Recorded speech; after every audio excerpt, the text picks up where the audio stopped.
एक आदमी ने एक बहुत ही खूबसूरत लड़की से शादी की।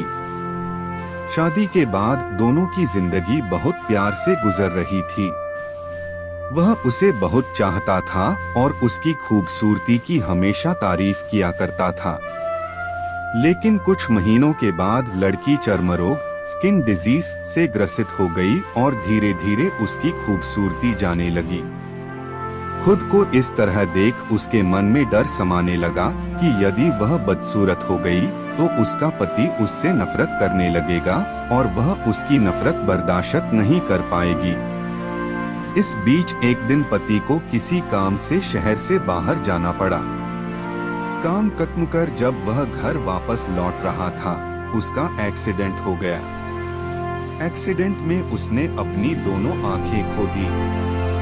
लेकिन इसके बावजूद भी उन दोनों की जिंदगी सामान्य तरीके से आगे बढ़ती रही।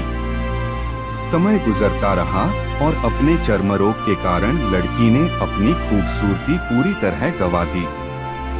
वह बदसूरत हो गई, लेकिन अंधे पति को इस बारे में कुछ भी पता नहीं था। इसलिए इसका उनके खुशहाल विवाहित जीवन पर कोई प्रभाव नहीं पड़ा। वह उसे उसी तरह प्यार करता रहा। एक दिन उस लड़की की मौत हो गई। पति अब अकेला हो गया था।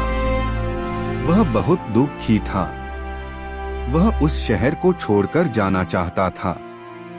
उसने अंतिम संस्कार की सारी क्रियाविधि पूर्ण की और शहर छोड़कर जाने लगा। तभी एक आदमी ने पीछे से उसे पुकारा और पास आकर कहा, अब तुम बिना सहारे के अकेले कैसे चल पाओगे? इतने साल तो तुम्हारी पत्नी तुम्हारी मदद किया करती थी। पति ने जवाब दिया, दोस्त, मैं अंधा नहीं हूँ।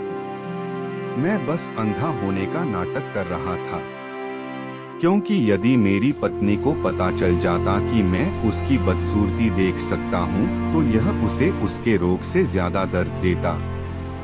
इसलिए मैंने इतने साल अंधे होने का दिखावा किया। वह बहुत अच्छी पत्नी थी। मैं बस उसे खुश रखना चाहता था। सीख, खुश रहने के लिए हमें भी एक दूसरे की कमियों के प्रति आंखें बंद कर लेनी चाहिए और उन कमियों को नजरअंदाज कर देना चाहिए।